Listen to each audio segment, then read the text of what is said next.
अस्सलामुअलैकुम नाज़रीन इकराम, उम्मीद कामिल है कि आप ठीक होंगे, खैर खैरियत से होंगे। नाज़रीन इकराम, एक और नई वीडियो के साथ मैं आपकी खिदमत में हाज़िर हूँ। उम्मीद है कि आपको वीडियो पसंद आएगी। वीडियो पसंद आएगी तो वीडियो को लाइक लाजमी कीजिएगा, मेरे चैनल को सब्सक्राइब कीजिएगा और वीडियो को दूसरे दोस्तों के साथ भी शेयर कीजिएगा ताकि किसी और का भी फ़ायदा हो सके। तो नाज़रीन इकराम, आज की मेरी वीडियो का जो टॉपिक है वो है मर्दाना टाइमिंग और मैदे के मसाइल। तो किस वजह से जो है आपकी मर्दाना टाइमिंग कम हो रही है, किस वजह से जो है आप मर्दाना टाइमिंग का शिकार हो रहे हैं, मैदा आपका ठीक है गलत है, मैदे में क्या प्रॉब्लम है, किस वजह से जो है मैदा आपका ख़राब हो सकता है, मैदे की ख़राब होने की निशानियाँ क्या हैं, ये सारी बातें आज हम डिस्कस करेंगे। और नाज़रीन इकराम, साथ में ये भी डिस्कस करेंगे कि मैदा ख़राब होने के बाद जो है आपकी टाइमिंग क्यों कम हो जाती है और मैदा ख़राब होने की वजह से जो है टाइमिंग के ऊपर क्या असर पड़ता है, ये भी बातें इसमें डिस्कस होंगी। तो उम्मीद है नाज़रीन इकराम कि आपको वीडियो पसंद आएगी। तो नाज़रीन इकराम, मैदे की ख़राब होने की तकरीबन 3-4 अलामात जो हैं, मेन अलामात में से 3-4 अलामात हैं जो आपके सामने आ सकती हैं। नंबर 1, आपका पेट जो है वो फूल सकता है, आपके पेट में आपको बोझ महसूस हो सकता है।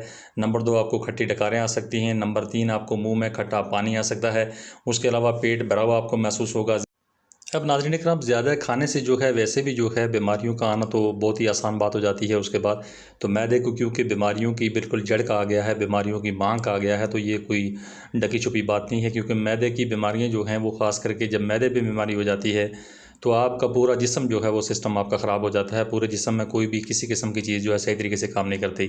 आपकी टांगों में दर्द होना शुरू हो जाएगा, जोड़ों में दर्द होना शुरू हो जाएगा, सर में प्रॉब्लम आनी शुरू हो जाएगी, बैक में प्रॉब्लम आनी शुरू हो जाएगी, सीने में प्रॉब्लम आएगी, गैस का, उफार का और बहुत सारे प्रॉब्लम जो हैं, ब्लड प्रेशर तक भी इसके मामला जो हैं ख़ास करके इसी गैस की वजह से, पेट की वजह से, मैदे की वजह से आते हैं। तो नाज़रीन इकराम, सबसे पहला जो आप अगर खाना कोई भी खाते हैं, किसी किस्म का खाना आप खा रहे हैं, तो मैदे में जो है पानी, ग़िज़ा और रतूबतों के अमल से जो है कार्बन डाइऑक्साइड बनती है और ये मैदे के ऊपर वाले हिस्से में आ जाती है। और अगर ये हिस्सा भी खुराक से भर जाता है तो गैस के लिए जगह ही बाकी नहीं बचती। तो इस तरह से करके तो बहुत सी बीमारियाँ जो हैं वो मैदे में आ जाती हैं वैसे भी, और बहुत सी बीमारियों का बायस बन जाता है ये मैदा। अब नाज़रीन इकराम, सवाल ये पैदा होता है कि मैदे को आप ठीक कैसे कर सकते हैं ताकि मैदा आपका सही तरीके से काम करे। तो नाज़रीन इकराम, इसके लिए जो है आप अपने हाथों से खाना खाएंगे, आपकी उंगलियों से जो रतूबत जा रही होती है वो भी मैदे के लिए बहुत अच्छी साबित होती है। उसके अलावा नाज़रीन इकराम, आपने मिसवाक का इस्तेमाल करना है, ये भी बहुत ज़बरदस्त चीज़ है मैदे के लिए, बहुत ज़बरदस्त इसमें जो है अमल दखल होता है, ख़ास करके मिसवाक का। उसके अलावा शहद को इस्तेमाल करके तो आप मैदे को इत्तदाल में ला सकते हैं। उसके अलावा गाजर खाने से जो है मैदे की तेज़ाबियत दूर हो जाती है। उसके अलावा नाज़रीन इकराम, सेब का इस्तेमाल अगर आप करते हैं तो सेब भी जो है मैदे को दुरुस्त रखता है। उसके अलावा केला खाने से मैदे की तेज़ाबियत जो है वो बहुत हद तक कम हो जाती है। इसके अलावा नाज़रीन इकराम, अनार जो है वो मैदे को कवी करता है, मैदे को मज़बूत करता है। इसके अलावा नाज़रीन इकराम, कद्दू जो है वो भी ज़बरदस्त है मैदे के लिए। बेर, आड़ू, खीरे, और खीरे का आप जूस भी बना के इस्तेमाल कर सकते हैं, ये बहुत ही ज़बरदस्त चीज़ है ख़ास करके मैदे को इत्तदाल में लाने के लिए। अदरक का इस्तेमाल आप कर सकते हैं, ये भी तेज़ाबियत को ख़त्म करने के लिए वाली बेहतरीन चीज़ है। उसके अलावा नाज़रीन इकराम, करेला जो है, करेला भी ज़बरदस्त है ख़ास करके तेज़ाबियत को ख़त्म करने के लिए। उसके अलावा बैगन मैदे को मज़बूत करते हैं, फ़ालसा, मेथी, ये भी मैदे को मज़बूत करते हैं। उसके अलावा नाज़रीन इकराम, बहुत ही ज़बरदस्त चीज़ आपके पास मौजूद है, खजूरें। तो खजूरें इस्तेमाल करके भी आप जो है ना मैदे की प्रॉब्लम से जान छुड़ा सकते हैं। खजूरें आप 5 से 7 दाने या 4 से 5 दाने आप रात को पानी में भिगो दें, सुबह उठ के आपने उसका पानी भी पी जाना है और खजूरें भी खा जानी है, बेहतरीन चीज़ है। अगर आप शेक बनाना चाहें इसका तो शेक भी बना सकते हैं, थोड़ा सा आप दूध डाल लें उसमें। दूध अगर नाज़रीन इकराम आप नहीं भी डालना चाहते तो कोई इशू नहीं है, इसलिए कि खजूर जो है वो वैसे भी जो है अपनी मिसाल आप है, तो उसकी क्या ज़रूरत है आपको कि आप थोड़ा सा दूध उसमें डालें या शहद डालें या कोई भी और चीज़ डालें, वो डालने की आपको ज़रूरत नहीं पड़ेगी। वैसे मिठास तो उसमें होती है और वैसे भी जो उसका शेक इतना बेहतरीन होता है कि उसमें दूध की ज़रूरत आपको नहीं पड़ेगी। तो नाज़रीन इकराम, उसको इस्तेमाल करने के बाद भी आप मैदे के मसाइल से छुटकारा हासिल कर सकते हैं। अब नाज़रीन इकराम, सवाल ये पैदा होता है कि आपके मैदे में अगर कब्ज़ है, गैस है, उफारा है, आपको कब्ज़ अगर ज़्यादा रहती है तो उसके लिए आप जो है सना मक्की का इस्तेमाल कर सकते हैं। और सना मक्की जो है आप पाउडर ले लें, तो पाउडर लेने के बाद आप जो है थोड़ा सा आप इस्तेमाल करेंगे, आधा टीस्पून से लेके आप स्टार्ट करेंगे तो आपको पता लग जाएगा कि मुझे कितना इस्तेमाल करना चाहिए। और जिस दिन भी आप इसको इस्तेमाल करेंगे, ख़ास करके सना मक्की को, तो आपने उस दिन छुट्टी कर लेनी है, आप घर पे बैठ जाएंगे। ऐसा ना हो कि आप एक चमचा पूरा आप खा के, टेबल स्पून या टीस्पून आप खा के तो आप निकल जाएं, आपको कहीं काम पे जाना हो, ये सफ़र करना हो, तो ये आपके लिए प्रॉब्लम पैदा कर सकता है, क्योंकि आपको बार बार बाथरूम जाने की ज़रूरत पड़ेगी। तो नाज़रीन इकराम, जब आपका मैदा ठीक हो जाएगा, मैदा आपका साफ़ हो जाएगा, कब्ज़ आपको नहीं रहेगी, उफारा आपको नहीं होगा, किसी किस्म की आपको मैदे में प्रॉब्लम नहीं आएगी, गैस कब्ज़ का मसला आपको नहीं होगा, तो नाज़रीन इकराम, आपकी जो टाइमिंग है वो ऑटोमेटिकली बढ़ जाएगी। और जितनी भी चीज़ें आप खाएंगे, कोई भी चीज़ आप खाएंगे, आप काजू खाते हैं, पिस्ता खाते हैं, बादाम खाते हैं, किसी किस्म की टाइमिंग की गोलियां खाते हैं, कैप्सूल खाते हैं, कुछ भी खाते हैं, तो वो भी अपनी जगह पे जाके लगेगा और वो काम दिखाएगा। तो अगर आपका मैदा ठीक नहीं है, आपके मैदे के मसाइल हैं, मैदा आपका कमज़ोर है, फूला हुआ है पेट, बुरी हालत है आपके मैदे की, तो वो किसी सूरत में आप कुछ भी खाते रहें, सोने की 10 ईंटें खा जाएँ आप, कोई फ़र्क नहीं पड़ने वाला। तो सबसे पहले जो है आपने मैदे का इलाज करना है। मैदे का इलाज करने के बाद ही आप टाइमिंग की कोई भी चीज़ इस्तेमाल कर सकते हैं, तो वो आपको फ़ायदा भी करेगी।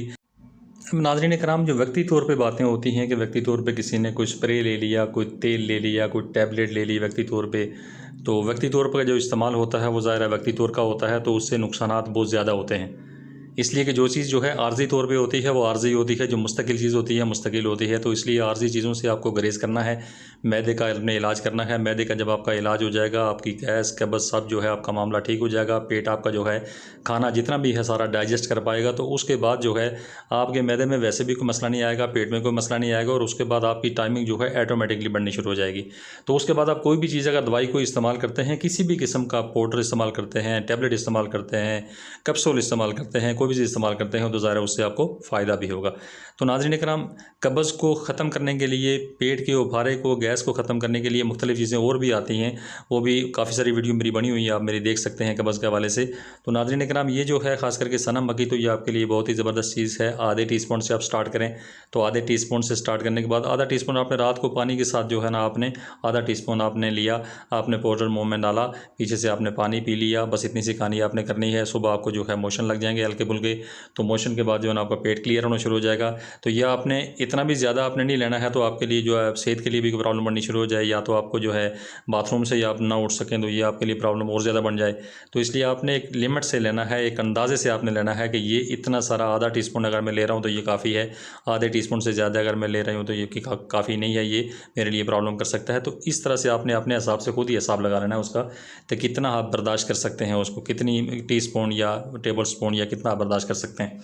तो नाज़रीन कराम, जब आपका मैदा ठीक हो जाएगा तो किसी भी किस्म की प्रॉब्लम आपको टाइमिंग के हवाले से वैसे भी नहीं आएगी इंशाल्लाह। तो अगर उसके बाद कोई छोटे मोटे मसले मसाइल अगर आपको आते हैं, टाइमिंग के हवाले से कोई मसला आता है आपको, या आपका नफ्स जो है ढीला है, कमज़ोर है, किसी किस्म को प्रॉब्लम आ रहा है, टाइमिंग आपकी सही नहीं है, आप मुबाशरत ठीक तरीके से नहीं कर पा रहे हैं, बीवी को मुतमईन नहीं कर पा रहे हैं, तो ये चीज़ें जो हैं ये बात की बात है। उसके बाद जो है ना आपका जो मामला है वो एक सिस्टम में आ जाएगा, तो उसके बाद जो है आप कर सकते हैं, कोई भी चीज़ आप ले सकते हैं, कोई इशू नहीं है, कोई पाउडर कैप्सूल आप इस्तेमाल कर सकते हैं। ये उसके बाद के मसले हैं। सबसे पहले जो मसला है आपका वो पेट का है। अगर आपका पेट ठीक नहीं है तो आप कुछ भी आप इस्तेमाल करते रहें, कोई फ़ायदा नहीं होने वाला।